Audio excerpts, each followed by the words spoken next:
Floricanto presenta.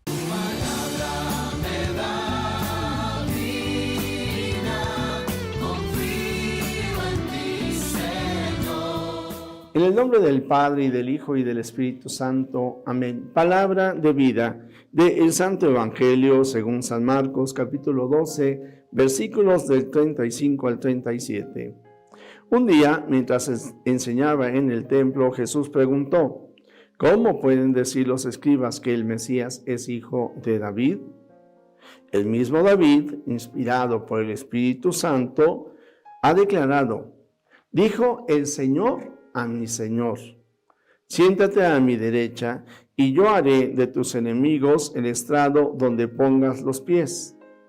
Si el mismo David lo llama Señor, ¿cómo puede ser hijo suyo?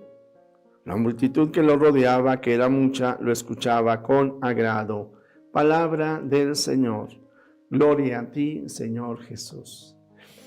Querido amigo, la novedad de Cristo en nuestras vidas, cada vez que leemos la Sagrada Escritura, el Señor nos asombra. Yo en lo particular, les digo, ustedes lo saben, vivo enamorado de la Sagrada Escritura, y para mí leerla es encontrarme siempre cosas nuevas.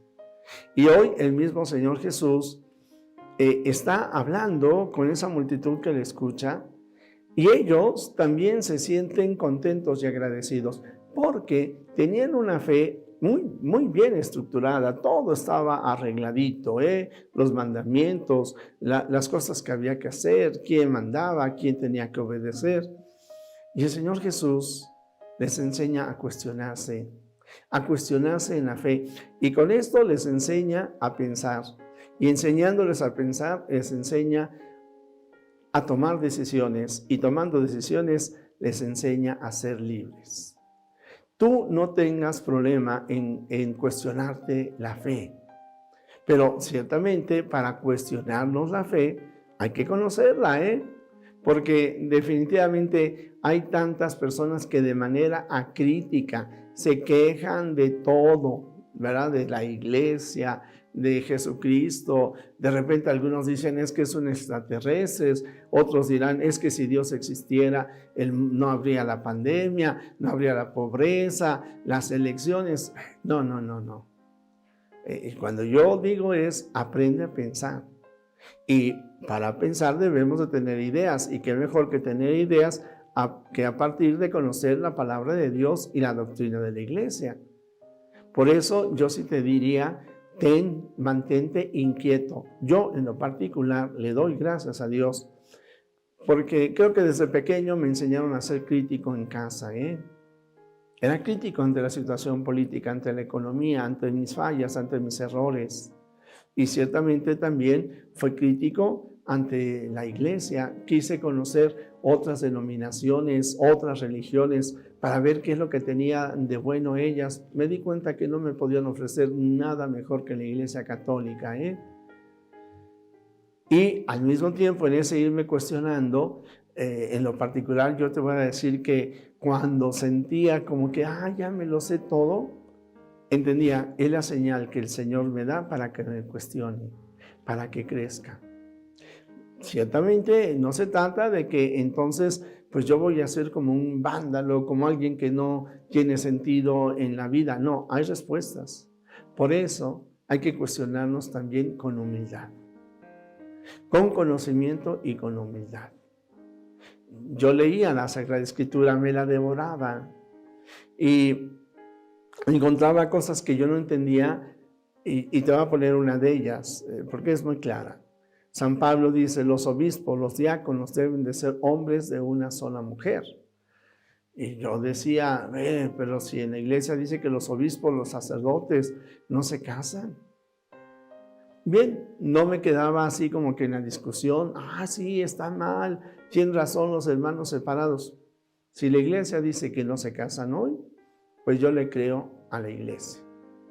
Y efectivamente, posteriormente, al ir estudiando, encuentro que alrededor del siglo IV, la Iglesia Católica determinó que los sacerdotes no se casaran para imitar al Señor Jesús, que tampoco se casó. Y es una norma que la Iglesia tiene. Bueno, Yo soy católico, yo lo acepto y ya.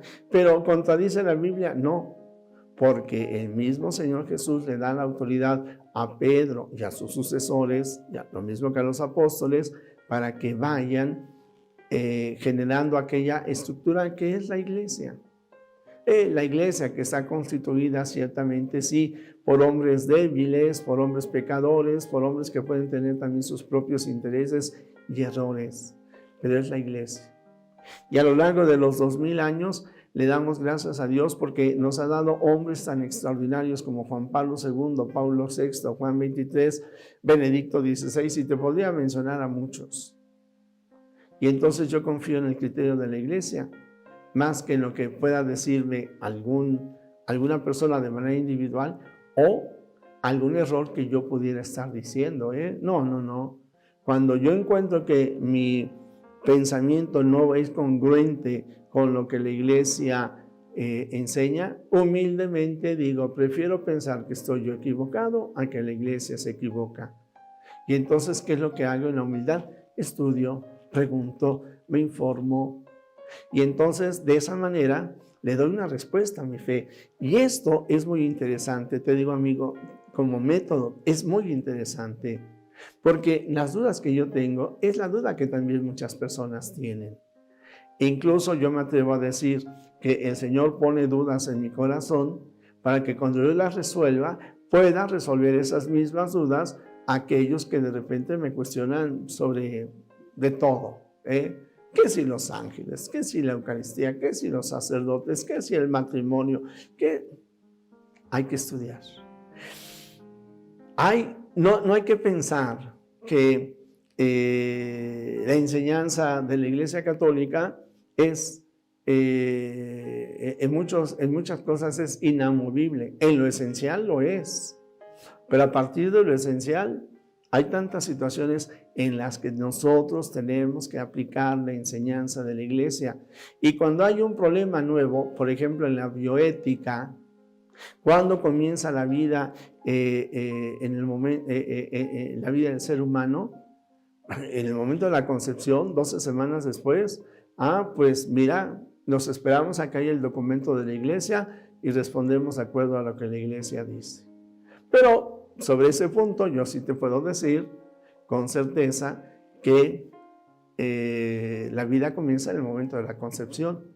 Oiga, padre, pero es de que en el siglo XIII Santo Tomás de Aquino decía otra cosa. Bien, Santo Tomás de Aquino no conocía lo que hoy la bioética y la ciencia nos dicen, pero no tomó en cuenta este dato seguramente. ¿Cuándo comienza Jesús a existir en el seno de la Virgen María? En el momento de la concepción. Cuando ella dice, hágase.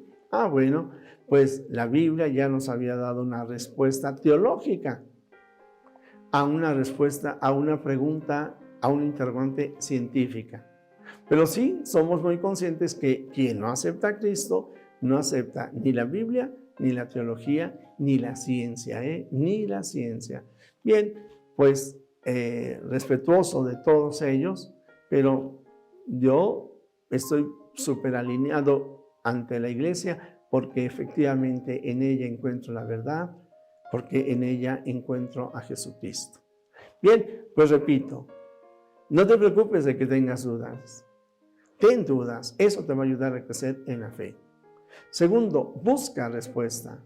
Si tienes una duda, claro que hay respuesta y búscala porque eso te va a ayudar a ser libre. Pero búscala también en el estudio, en el conocimiento de la palabra de Dios, del magisterio de la iglesia, y déjate apoyar o conducir. Cuando tengas una duda, busca también auxilio. Pregunta a alguien que te ayude a responder tu duda.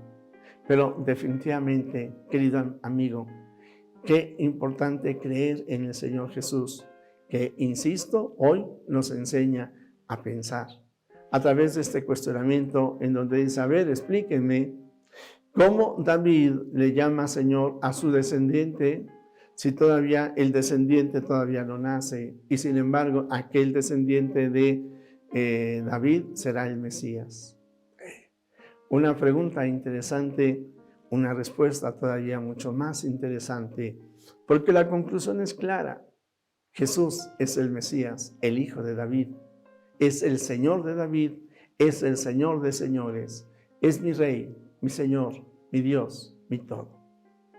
Jesús, que todos te conozcan y te amen, es la única recompensa que quiero. El Señor está contigo, el Señor está con ustedes. La bendición de Dios Todopoderoso, Padre, Hijo y Espíritu Santo, descienda sobre ti, sobre tu familia, sobre México y el mundo entero. Amén.